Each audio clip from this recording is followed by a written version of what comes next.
श्री राम, हर हर महादेव। प्रिय भक्तों, आज मैं महाराज श्री से राम नाम जप की महिमा के बारे में चर्चा करेंगे। राम नाम जप दुनिया का सबसे ताकतवर, यानी ऐसा कह सकते हैं कि दुनिया का सबसे ताकतवर अगर कोई मंत्र है तो वो है राम। क्योंकि वाल्मीकि जी ने भी जपा, उल्टा नाम जपत जग जाना, वाल्मीकि वह ब्रह्म समान। जब वो ब्रह्मा के समान ज्ञानी और त्रिकालदर्शी बन सकते हैं तो एक आम व्यक्ति श्री राम नाम जप की महिमा से क्यों ना परिचित हो। इसीलिए आज हम पहुंचे हैं मध्य प्रदेश के भिंड जिले के अंतर्गत आने वाले मेहुना तहसील में स्थित बहुत ही सुंदर और बड़ा ही अद्भुत एक आश्रम है, उगाई खेड़ा पंछी धाम। जैसा नाम वैसा ही धाम। पंछियों की आवाज पीछे से आप सुन रहे हैं। हम जहां विराजमान हैं वहां पर हमारे बीच वहां के महंत पंडित कैलाश नारायण शास्त्री जी, जो कि ज्योतिषी, कर्मकांडी ब्राह्मण, भागवताचार, देवी भागवत इत्यादि का एक सरल भाषा में और बहुत ही सरस भाषा में भक्तों को पिलाने वाले, ऐसी मधुर श्रीमद् भागवत कथा का श्रवण कराने वाले महाराज श्री आज हमारे बीच में हैं। महाराज श्री से मैं आज राम नाम जप की महिमा के बारे में पूछूंगा। महाराज जी का तो पुराना अनुभव है, क्योंकि बचपन से उनकी ये धारणा रही है भगवान भोलेनाथ की सेवा और सनातन संस्कृति का विकास, और राम नाम जप जितना ज्यादा हो सके और जितने ज्यादा लोगों को करवाएं, क्योंकि महाराज जी का पहला वाक्य ही है सीताराम, जो भी मिले सीताराम। यहाँ इस आश्रम का भी उद्देश्य यही है, विप्रन को है दंडवत, संतन को प्रणाम, जो आवे इस आश्रम सबको सीताराम। यहाँ पर सभी का सम्मान जय श्री सीताराम बोल के किया जाता है। तो एक बड़ा ही अद्भुत आश्रम है। तो आज हम महात्मा और बड़े बड़े संत और बड़े बड़े ज्ञानी ध्यानियों ने राम नाम जप करके पराशक्तियों को प्राप्त किया और लोक कल्याण किया और परलोक में भी अपनी गति को सुधारा। तो आज हम महाराज श्री को प्रणाम। जय श्री राधे। महाराज श्री, राम नाम जप की महिमा का विचार आ रहा है भक्तों के मन में। तो राम नाम जप की महिमा क्या है और कितना करना चाहिए, या अनंत है या इसकी कोई सीमा है, और कैसे करना चाहिए, भक्तों को कब करना चाहिए, ये हमें थोड़े से मन में जो प्रश्न आ रहे हैं इनका आप थोड़ा सा संशय हमारा दूर करें महाराज जी। हमारे शास्त्रों में राम नाम की महिमा विशेष है और उसके कई शास्त्रों में उदाहरण भी हैं कि जिसने भी राम नाम का जप किया है तो उनको प्राप्त हुआ। जैसे अभी आप ये ने कहा कि यह उल्टा नाम जपा जग जाना, वाल्मीकि वह ब्रह्म समाना, ध्रुव इत्यादि ने नाम जपा, प्रहलाद ने यह उनकी शरण ली नाम जपा जी। तो ये अपने सामने यह उदाहरण भी है जी। और रामचरितमानस में स्पष्ट लिखा है जी, ये राम नाम जो है ये महामंत्र है जी। और मानस में लिखा है, स्पष्ट उन्होंने किया है, महामंत्र मण विषय ब्याल के मेटत कठिन कुअंक भाल के। यदि राम नाम का हम और आप जाप करेंगे तो ब्रह्मा जी ने अपने अगर यह भाल में, मस्तक में, अपनी रेखाओं में कुछ और कर्म के अनुसार गलत भी लिख दिया है तो राम नाम में जाप में वो ताकत है कि वो नकारात्मक जो लिखा है वो भी समाप्त हो जाएगा जी। इस प्रकार से, और राम हृदय और मणि बस जाके दुख लवलेश न सपने उता के, जिसके हृदय में यह राम नाम हृदय में बसता है उसके पास में दुख कभी पास में भी नहीं आता जी। तो इन सारी व्यवस्थाओं को दूर करने वाला है ये राम नाम। इसका अपन को जाप नित्य करना चाहिए और इसके कई उदाहरण हैं। जिसने किया है उसके बारे में यह हमारे शास्त्रों में कई उदाहरण हैं, उनके सारे काम जय बने हैं। इसलिए इन सारी बातों को देखते हुए अपन को नित्य रोजाना घर गृहस्थी में अगर रहते हैं तो जितना समय मिले और समय निकाल करके यह एक आसन पर बैठ करके यह राम नाम का जाप करना चाहिए जी। अब रही बात कितनी संख्या, तो संख्या तो निश्चित नहीं करना चाहिए, क्योंकि आप सब घर गृहस्थी वाले हैं, इसलिए असंख्य जितना हो जाए श्रद्धा से उसका नियम बना करके रोजाना जाप करना चाहिए। लेकिन जाप करने के पहले एक ध्यान और करना है। जी बताएं। वो क्या है? गुरु महाराज हमारे बताते थे जी, श्री योगी राज परशुराम दास जी मेहंदबा महाराज जी, एक बार भक्तों ने उनसे पूछा कि महाराज जो है हमें कोई उपाय बताइए जाप करने का, कैसे हम जाप करें, क्या करें तो हमें मोक्ष प्राप्त होगा, तो हमारा कल्याण हो जाएगा जी। तो महाराज जी ने बहुत अच्छी बात कही थी जी। महाराज जी ने कहा था कि जाप करने के पहले एक काम और करना है। बोले क्या?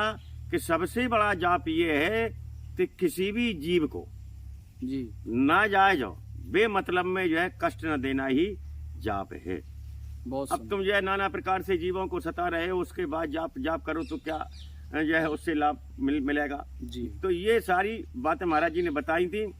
और अध्यात्म विषय की और अपन दृष्टि डालें तो उसके बारे में भी महाराज जी ने बताया था कि सबसे बड़ा भजन ये है कि जब भजन करने के लिए अपन बैठे तो उसके पहले आसन लगा करके नेत्र बंद करके एकाग्र चित्त से ध्यान करके देखें कि आज जो है हमने अभी तक के समय में हमने कितने लोगों को सुख दिया, कितने लोगों को दुख दिया, तो पता चल जाएगा कि हमारा रोल इसमें क्या है। कि जैसे मान लीजिए उदाहरण तौर में अपन समझें, अब होता क्या है कि आज का व्यक्ति जो काम होना संभव है उसे तो करता नहीं है, और जो काम होना असंभव है, जो हो ही नहीं सकता, जिसका नियम ही नहीं है, उसमें अपनी बुद्धि लगा रहा है, इसलिए समय बर्बाद हो रहा है। जैसे मान लीजिए उदाहरण तौर में कि एक टीवी में फिल्म आती है जी, टीवी वाली फिल्म को एक व्यक्ति भी बैठ के देख सकता है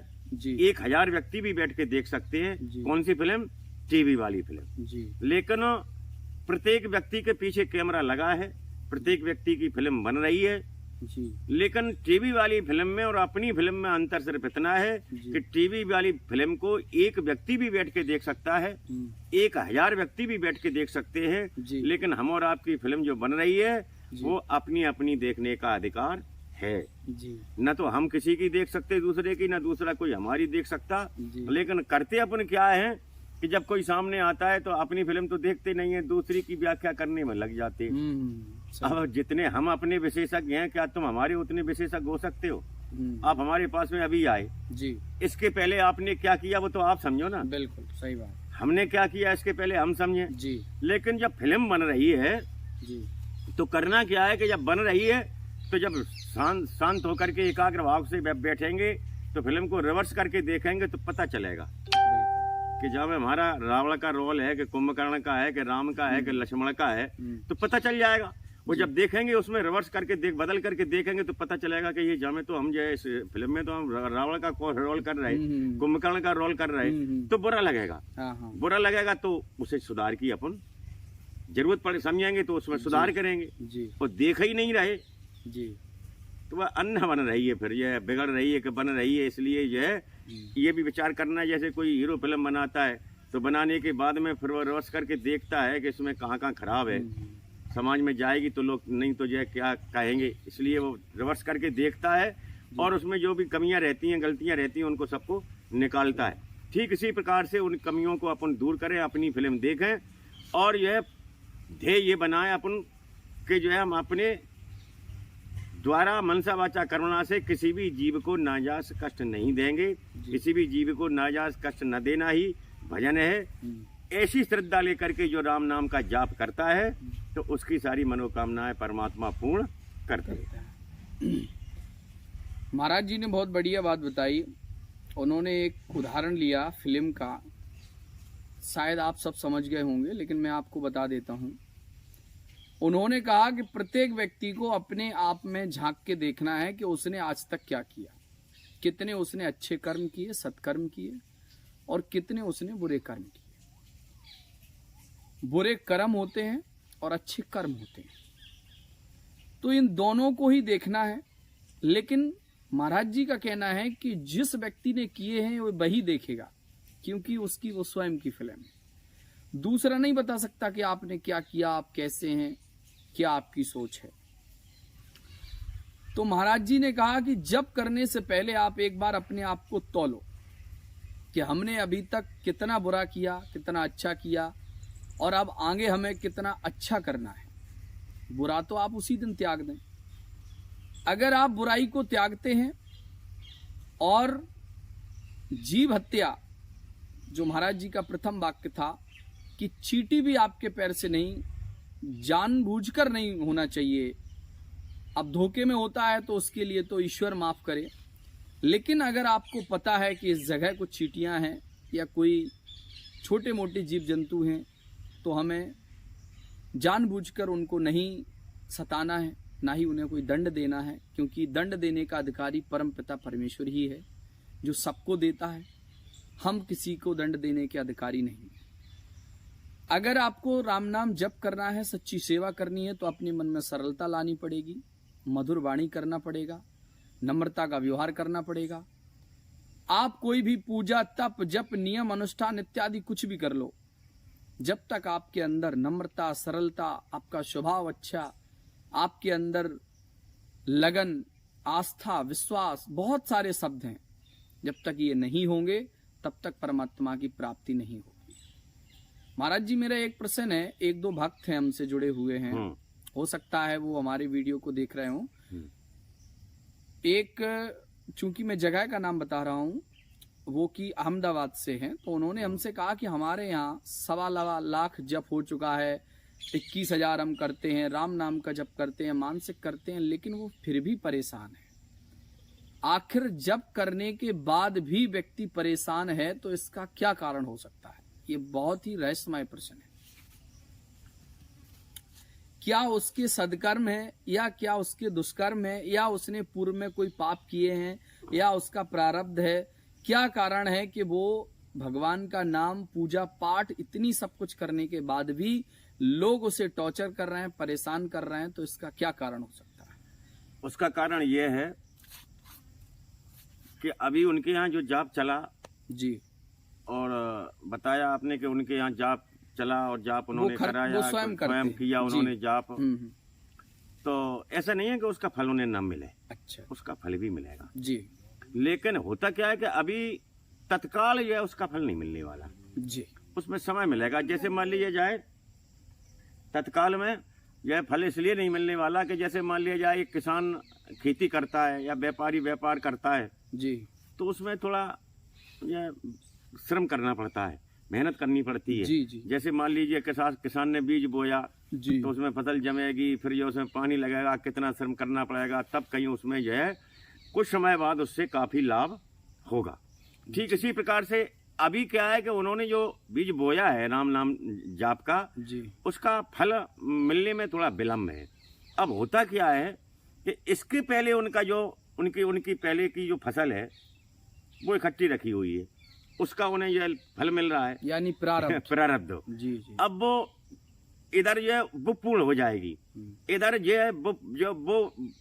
जब उनका जो है रखा हुआ जो है बैलेंस जब वो समाप्त हो जाएगा और इधर ये धीरे धीरे प्रगति करेगा, जी, तो होगा क्या कि उसके बाद में थोड़ा ही समय लगेगा और उसके बाद में जो है उन्हें सफलता मिलेगी और उनके सारे काम जो है बनने लगेंगे, सारी व्यवस्थाएं बन जाएंगी, बिगड़े हुए सारे काम बन जाएंगे।